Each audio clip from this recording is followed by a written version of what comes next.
Palsana Baleshwar Chalthan village road અને 32 Ganga river બ્રિજનું ₹1,292 લાખના ખર્ચે બનતા રસ્તાની કામગીરીની પૂંજરાર્ચના કરી ચલથાણથી શરૂ કરાઈ. સુરત જિલ્લાના પલસાણા તાલુકાના મુખ્યમંત્રી ગ્રામ સડક યોજના હેઠળ ₹1,292 લાખના ખર્ચે બલેશ્વર ચલથાણ પલસાણા વિલેજ રોડ અને 32 ગંગા રિવર બ્રિજનું ખાતમુહૂર્ત પૂર્વ કેબિનેટ મંત્રી ઈશ્વરભાઈ પરમાર અને જિલ્લા પંચાયત પ્રમુખ ભાવિનીબેન પટેલ હસ્તે બલેશ્વર ખાતે ગત મે મહિનામાં કરાયું હતું.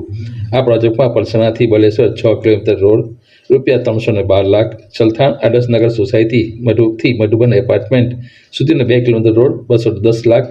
15 ફૂટ ઊંચો 32 ગંગા રિવર બ્રિજ ₹730 લાખ અને 1 કિલોમીટર એપ્રોચ રોડ 40 લાખનો સમાવેશ થાય છે. આ કામો ચોમાસા બાદ સોમવારે રાત્રે ચલથાણ સેલ્ફી પોઈન્ટ આદર્શ સોસાયટીથી 2 કિલોમીટરનો રસ્તો ₹210 લાખનો રસ્તો બનાવવાની કામગીરીનો પ્રારંભ કરતા પહેલા વડોદરા ચલથાણ નગરપાલિકાના આગેવાનો, સંગઠનના હોદ્દેદારો ખાસ ઉપસ્થિત રહી પૂજા અર્ચના કર્યા બાદ રસ્તાની કામગીરી પ્રારંભ કરતા વાહન ચાલકો અને ગામના લોકોને સારો રસ્તો મળતા વાહન વ્યવહાર અને ગ્રામજનોની સુવિધાઓ વધારો થશે. કાર્યક્રમમાં વડોદરા નગરપાલિકાના પૂર્વ અધ્યક્ષ અંકુર દેસાઈ, સંગઠન પ્રમુખ કિરણ પરમાર, કૃપાશંકર શુક્લ, ચલથાણ ગામના માજી સરપંચ મહેન્દ્રભાઈ દેસાઈ, માજી ડેપ્યુટી સરપંચ ભોળાભાઈ બુધેલિયા સહિત ગ્રામજનો ઉપસ્થિત રહ્યા હતા.